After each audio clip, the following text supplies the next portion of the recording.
please.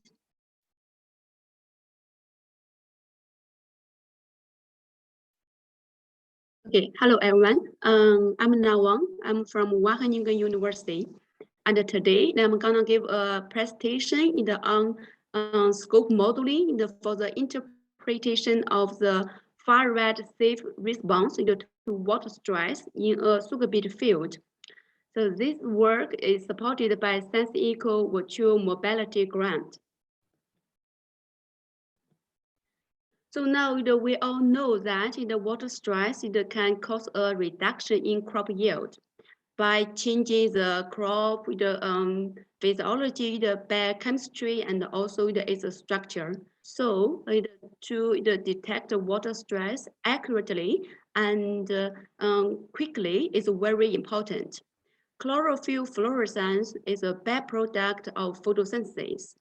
We can see from this figure, using the pen, we can see from this figure when the leaf absorbs sunlight, part of the sunlight can be emitted as the fluorescence. So the fundamental connection between fluorescence and photosynthesis make fluorescence to be a direct indicator of the photosynthesis, and therefore chlorophyll fluorescence can be informative of plant physiological changes under water stress. Sun-induced chlorophyll fluorescence is produced in natural daylight, and it can be detected by remote sensing techniques. It is included in the reflected radiance, but it is quite small, only accounting for the 1 to 5% of the far-right reflected radiance. However, it is very challenging to just directly interpret the changes of SIF to be the physiological changes, because the SIF is very tiny and it can be very sensitive to leaf the biochemical and canopy structural changes, as well as physiological changes. So it is a confounding effect.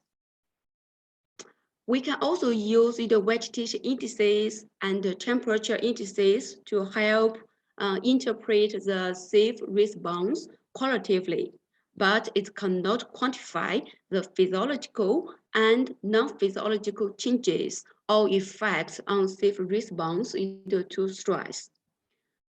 Scope modeling can interpret simulate SIF relevant process, including APAR absorption, SIF emission from the leaf shells, also the SIF the scattering, SIF the reabsorption. So it can be used to simulate top of canopy SIF in a specific scene.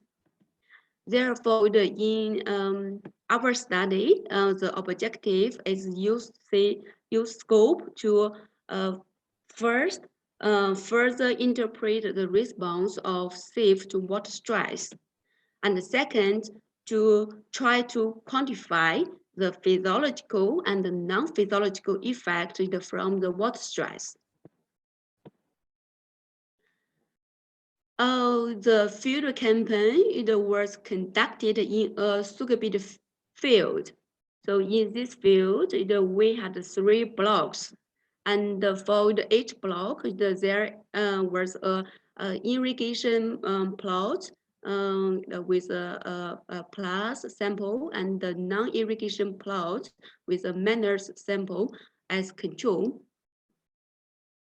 So on the June 27th evening, we give irrigation to the 3 irrigation plots, the B1+, B2+, and the B3+. And before we give the irrigation, we already measured the soil moisture of the sugar beets. So we know that at that time the sugar beet was already water stressed. We collected the data on June the 27th before irrigation, and June 28th just after irrigation around the solar noon. And on that 2 days, PAR it was same. The data include regular hyperspectral data and fluorescence data. A regular sensor covers 500 to 900 nanometers with 16 bands. Fluorescence sensor covers the spectral range from 630 to 800 nanometers with the spectral resolution of 0.3 nanometers. We also collect the source moisture and area field measurement. So let's look at the methodology. So first, we look at the SIF-related variables. Because we cannot separate the physiological and the non-physiological effect. From this, the formula, we know the observed SIF measurements, there can be a product of these 3 parameters: APAR, fluorescence, emission yield, and also fluorescence escape ratio. For the fluorescence, the emission yield, it is a physiological fact. And for the APAR and the escape ratio, we can regard them as a non-physiological effect. For example, the APAR it can be affected by cannabis structure and the leaf biochemistry. The escape ratio is affected by the cannabis structure. So using RTM together with the tools canopy reflectance to explore the biochemical and the structural effect on SIF has already been explored and tested by Yang. So in our study, and we use the scope and TOC reflectance together with fluorescence the measurements to build the 4 scenarios. And the first one is to reproduce the scene on June 27, and also reproduce the scene on June 28. Then we simulate the scene only considering the physiological changes. Last, we simulate the scene only considering the non-physiological changes.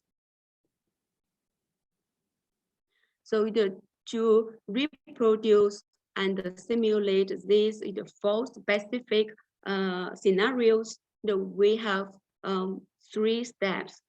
The first one is to get the key parameters from the reflectance. So look at this in the workflow. Firstly, we're using the reflectance over the sugar beet plot, and also the soil reflectance, both from Ricola, together with the meteorological data on these 2 days. Then we using scope, we get the key canopy and the leaf with the biochemical parameters. The second step is to calibrate fluorescence emission yield. Because in the scope, usually the people use the default fluorescence emission yield. In our case, the plants that were stressed in 3 plots and without water stress in the other 3 irrigated plot. So the emission yield should be different. To do this task, firstly, we use the retrieval key parameters together with the meteorological data and also with the default yield as input, and we use RTM fluorescence. This is the modeling approach, and then we get the fluorescence simulations on these 2 days. Afterwards, we use this formula, this equation, to do the fluorescence emission yield calibration. So the last step is to simulate fluorescence in these 4 specific scenarios. So we use the calibrated fluorescence yield together with the retrieval key parameters and also meteorological data. Here we use the RTMF again to simulate the fluorescence. This table 1, shows the key parameters retrievaled here used in scope. These 2 tables are part of the the methodology also. So the table 2 shows the fluorescence in the simulations which are representing the 4 specific scenarios. So for and this is a result from the step 3, this step. So for the group 1, we use phi-F. This is the fluorescence emission yield, phi-F, and the canopy structure, leaf biochemical parameter, and also meteorological data on the June 27th. So the aim of this group was to reproduce the scene on June 27. Similarly, we using all parameters on June 28 to reproduce the scenario on June 28. And then for the third group, we use phi-F on June 27, but we use all other parameters on June 28. And the purpose was to simulate a scene only considering physiological changes. And the fourth group, we keep the physiological and the meteorological parameters on June 28, but we use the other parameters on June 27. These are canopy structural and the leaf biochemistry parameters. So the purpose of this step was to simulate the scenario only considering non-physiological changes. Table 3, it is a description of the difference between 2 groups of simulations, and also the ratio between the differences. So we look at group 2 minus group 1. It is a description of the fluorescence changes between June 27 and June 28, introduced by irrigation treatment. Group 2 minus group 3, it is the fluorescence changes only due to the physiological changes. Group 2 minus group 4, it describes the fluorescence changes caused by the non-physiological changes. We also have this 2 ratio, which is the contribution index. For this one, for the first one, it is the physiological contribution index. And the second one, it is a non-physiological contribution index. So let's look at the results. First, we look at the retrieved values of key parameters. From this figure, we see the simulated reflectance and also the measured reflectance, it match very well. So that means the top of canopy reflectance were well reproduced by using this approach. We also see the high correlation between simulated RAI and NDVI calculate from regular data. So that means the RAI, the simulations are reliable. This figure shows the key parameter values only in irrigation plots before irrigation on June 27 and after irrigation on June 28. So we see a very clear irrigation effect. For example, we see an increase in soil moisture and an increase in RAI. So this result shows the reliability of the key parameter retrievals. That means that we can have confidence in the following step 2 and step 3. Before we look at the simulated fluorescence, firstly, we look at the safe response to the irrigation treatment. So the safe is a safe measurement.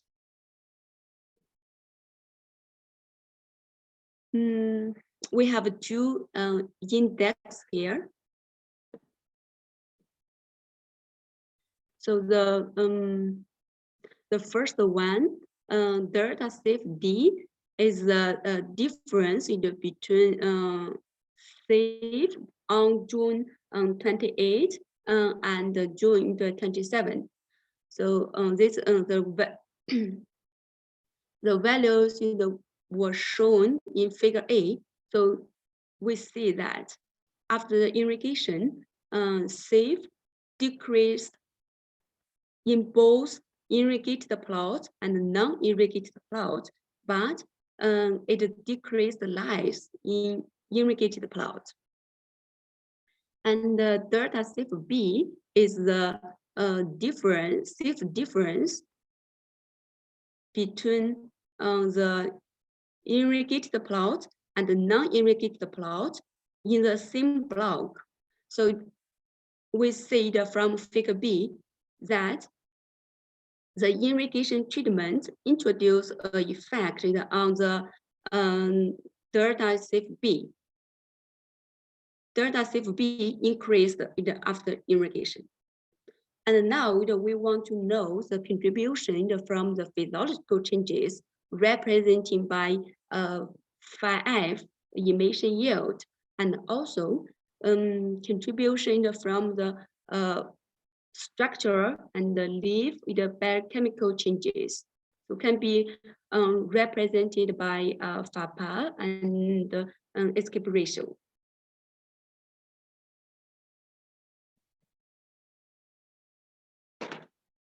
This slide shows the simulations of this in the 4 specific scenes. So the A and the B shows that the scenes before irrigation and also after the irrigation were well produced.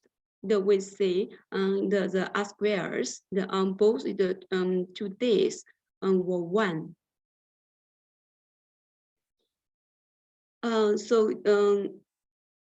This means our approach is feasible. So we can use the simulations from group 3 and the group 4 to explore the physiological and non-physiological effects.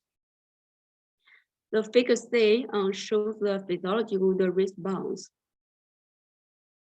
And the figure D, it shows the non-physiological response. And we see the physiological response, it has a higher the R squares. So that means the physiological effect that is larger than a non-physiological effect. To further quantify the contribution, we made these 3 figures. And from figure A, so let's explain these figures. For example, the figure A, and we compare the difference between group 2 and group 3 with the difference between group 2 and group 1. So group 2 minus group 1, that means the SIF difference on before and after irrigation on June 27 and June 28. So this difference is introduced by the irrigation treatment. It's including the physiological and the non-physiological effects together. The difference between group 2 and group 3, we only considering the changes of the phi-F emission yield. So it only represents the physiological changes. Then we say very clear physiological effect. And we also see the positive correlation between these two difference. Figure B shows the difference between group 2 and group 4, which shows the physiological, non-physiological effects. So it shows the comparison between group 2 and group 4 difference, and group 2 minus group 1. So we also see a very obvious irrigation effect on that. The non-physiological effect was also very obvious. But for the irrigation plots, they have a positive correlation, but for the non-irrigation plot, the correlation was negative. These 2 figures, unfortunately, it cannot give us a very clear the quantification of these 2 different effects. So we use in the figure 3 to further look at the contribution. So this figure shows the contribution index, which we described before. So we see from this figure that irrigation introduced larger physiological and non-physiological effects compared to the non-irrigation plot. I mean, the irrigation plots were in the red frame, and the non-irrigation plots are these 3 outside the red frame. We also see the physiological changes contribute more to SIF response in irrigation plot. So, for example, we look at the B1 plus. So we see the irrigation treatment has a more significant effect on physiological changes. And there was a very, very vague non-physiological effect from the non-irrigated plot. I mean, for these 3 plots, and for the non-physiological effect was very weak, and the percentage could be 0. So it's not obvious at all.